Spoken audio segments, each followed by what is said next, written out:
দেখুন, আপনি যে ওয়াইফাইটা ব্যবহার করতেছেন সেটা আসলে প্রতিদিন কত জিবি বা কত এমবি ব্যবহার করতেছেন, আর এই সংখ্যাটা আপনি এক মাসে সর্বোচ্চ কত জিবি ব্যবহার করতেছেন সেটা কিন্তু আপনার জানা জরুরি। বা আপনি যদি সেটা দেখতে চান অবশ্যই পুরো ভিডিওটা দেখতে পারবেন। আর এই ওয়াইফাইটা আপনি কোন অ্যাপসে কোন অ্যাপ্লিকেশনে কতটুকু পরিমাণ দেখতেছেন সেটাও কিন্তু আপনি দেখতে পারবেন। অবশ্যই পুরো ভিডিওটা মনোযোগ সহকারে দেখবেন, আর আপনি অবশ্যই সেটা জানতে পারবেন যে আপনি কত জিবি পর্যন্ত এই ওয়াইফাইটা ব্যবহার করতেছেন।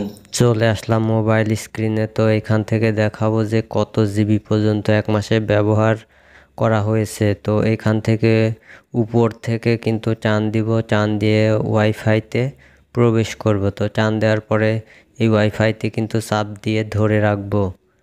তো ধরে রাখার পরে দেখতে পাচ্ছেন এরকম একটা ইন্টারফেসে নিয়ে আসবে। তো উপরে দেখতে পাচ্ছেন 3 ডট মেনু, এখানে ক্লিক করব। এখানে ক্লিক করার পরে অ্যাডভান্সড সেটিংসে যে প্রবেশ করব। তো এখানে প্রবেশ করলে আপনার বেশ কিছু অপশন এখানে দেখাবে। তো নিচে দেখতে পাচ্ছেন ওয়াইফাই ডাটা ইউজ। তো এই অপশনটার উপরে একবার ক্লিক করব। এটার উপরে যদি আমি ক্লিক করি তাহলে দেখতে পাচ্ছেন যে এই মাসে কত জিবি এমবি আমি ব্যবহার করেছি। আর এইখানে দেখুন প্রথম দিন কিন্তু 4.29 জিবি এবং 14 তারিখে সর্বোচ্চ 9.29 জিবি কিন্তু আমি ব্যবহার করেছি, মানে একদিনে।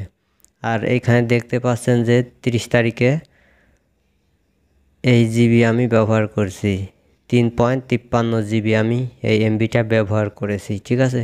আর এখানে দেখতে পাচ্ছেন ইউটিউবে 83.63 জিবি আমি ব্যবহার করেছি এবং ফেসবুকে 16.13 জিবি, ফেসবুক লাইটে 8.41 জিবি এবং ওয়াইটি স্টুডিওতে 7.26 জিবি আমি ব্যবহার করছি। এবং এখানে পর্যায়ক্রমে কিন্তু কোন অ্যাপ্লিকেশনে কতটুকু আমি ব্যবহার করছি সেটা কিন্তু দেখাবে, এবং আস্তে আস্তে কিন্তু নিচের দিকে গেলে কিন্তু বোঝা যাবে যে কোন অ্যাপ্লিকেশনে আমি কতটুকু এমবি ব্যবহার করেছি, ঠিক আছে। তো আপনি যদি এভাবে চলে যান আপনার ফোনেও কিন্তু এরকমটা আপনি দেখতে পারবেন।